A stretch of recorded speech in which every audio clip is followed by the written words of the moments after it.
बाबा बागेश्वर धाम के नाम से मशहूर आचार्य धीरेन्द्र शास्त्री को किसी ने चुनौती दे दी। राम कथा छोड़कर भाग गए। बाबा ढोंगी हैं, बाबा पाखंडी हैं कहकर चमत्कार को चुनौती दे दी गई तो हनुमान भक्त बाबा राम कथा छोड़कर भाग गए। मध्य प्रदेश में अपना माया जाल बनाने वाले बाबा को महाराष्ट्र में तर्क बहस की चुनौती दे दी गई तो राम कथा छोड़कर भाग गए। बाबा भाग गए तो भाग गए, कोई बात नहीं, बाबाओं के भागने का बेहतरीन रिकॉर्ड है, मगर बार बार वही दोहरा रहा हूं कि राम कथा छोड़कर भाग गए। जिसके नाम की कमाई खा रहे हैं सालों साल से, मामूली सा इम्तिहान देखकर साथ छोड़कर भाग गए।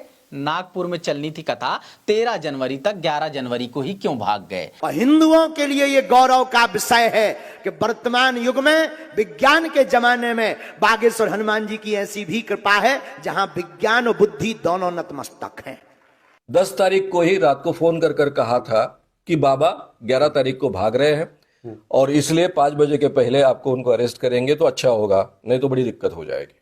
अब जो कहते थे कि अंधविश्वास है, पाखंड है, झूठ है, तुम्हारी ठटरी। बाबा भाग गए लेकिन उससे बहुत ज्यादा फर्क नहीं पड़ता है। अभी भी इस बाबा को कहीं भी जाकर उनको अरेस्ट किया जा सकता है। अंधश्रद्धा उन्मूलन समिति के लोगों ने बस सवाल ही तो किया था, दिव्य शक्ति दिखाने का छोटा सा टास्क ही तो दिया था, 10 रैंडम लोगों की डिटेल बताने का काम ही तो दिया था, 90% सच होने पर 30 लाख का इनाम भी तो रखा था। फिर भी आचार्य धीरेन्द्र शास्त्री क्यों भागे? डिपॉजिट में देने के लिए उनके पास 3 लाख रुपए नहीं थे, या दूसरों के दुख मुसीबत जानने की दिव्य शक्ति नहीं थी, या मध्य प्रदेश वाली भक्ति नहीं थी, या सच का सामना करने की शक्ति नहीं थी? आखिर ऐसा कौन सा कठिन काम दे दिया गया था जिसके लिए बाबा को भाग जाना पड़ा, राम कथा को छोड़कर 2 दिन पहले चले जाना पड़ा? नमस्कार, मैं समर राज बोलता हिंदुस्तान में आपका स्वागत है।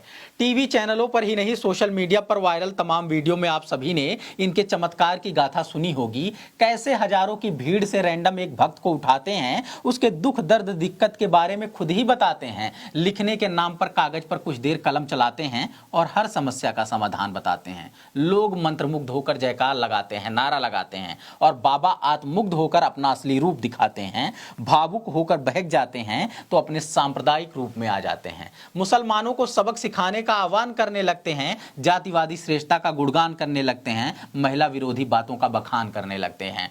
बुलडोजर वाला वीडियो इनका सभी ने सुना होगा, देखा होगा। बुलडोजर बाबा एक लोग का पहले से नाम पड़ चुका है, नहीं तो अब तक इनका नाम पड़ चुका होता। निवेदन है सब हिंदू एक हो जाओ और पत्थर मारने वालों के घर पर बुलडोजर चलवाओ।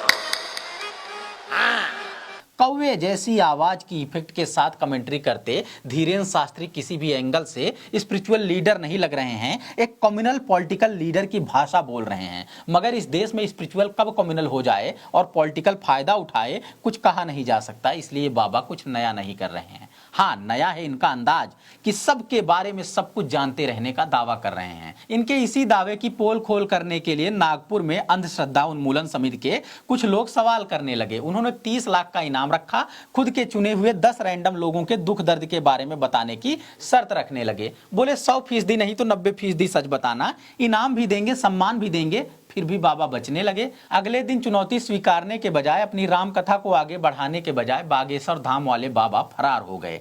कथा सुनने बैठे थे जो हजारों लोग, उनको बीच मझधार में छोड़कर फरार हो गए। तमाम तरह के बहाने बनाकर बाबा फरार हो गए। बाबा के खिलाफ पुलिस में शिकायत भी कर दी गई है। जब पता चला शर्त सुनकर अंतर्यामी फरार हो गए।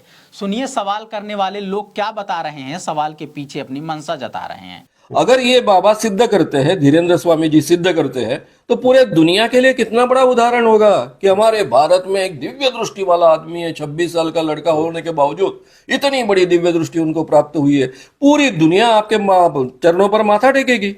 नागपुर की लोकल मीडिया वाले कथा स्थल की वीडियो दिखा रहे हैं, बीच में स्थगित कर दी गई थी जो राम कथा, वहां से एक सन्नाटा दिखा रहे हैं। कोई भी बाबा या कथावाचक अगर राम कथा कह रहा है तो उसकी धार्मिक आजादी है, जिसका हम सभी को सम्मान करना चाहिए। हाँ, किसी भी वर्ग के खिलाफ कुछ भी आपत्तिजनक कह रहा है, फिर हर संभव विरोध करना चाहिए। और अगर शक है कि झूठ दुष्प्रचार के दम पर पाखंड फैला रहा है तो फिर क्या करना चाहिए? सच जानने संबंधी अपने अधिकार का इस्तेमाल करना चाहिए और सामने वाले को साबित करने का का भी अधिकार देना चाहिए। मगर साबित करे भी क्या पाखंड और ढोंग की कमाई खाने वाले, लाखों लोगों को मूर्ख बनाने वाले, आध्यात्म की जगह नफरत फैलाने वाले इसलिए मौका देखकर फरार हो जाते हैं। जाल में फंसे हुए लोग इन्हें जादूगर समझते हैं और कथित चमत्कार पर मोहित हो जाते हैं। हर वो काम करते हैं जो कुछ उनके पूज्य बाबा बताते हैं। ऐसा करके ये न सिर्फ ठगी का काम करते हैं बल्कि हमारे देश के संविधान का मजाक उड़ाते हैं, जागरूकता नहीं अंधविश्वास फैलाते हैं।